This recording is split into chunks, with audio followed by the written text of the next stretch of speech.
మన మధ్యన ఉన్నటువంటి జయ్ గారు వచ్చి పాట పాడవలసిందిగా కోరుచున్నాం. మిమ్మల్నేనండి. మీతో ఒక విషయం చెప్పాలండి, ఎలా చెప్పాలో కూడా తెలియడం లేదు. నా దారి వేరు, మీ దారి వేరు. మాది గోదావరి.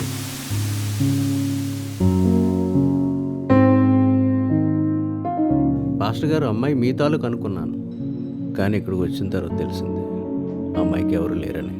నీతోనే నుండేలా అన్ని వేళలా అట్టి వరమే నాకు దయచేయుమా. నదులన్నీ సముద్రంలో విలీనమయ్యి పాటలో తెరలో కెరటాలు అలలో అన్నీ ఉప్పునిలాగా ఉండాలి. మీరు ఏమైనా కచేరీ చేస్తారా? అట్టి వరమే నాకు దయచే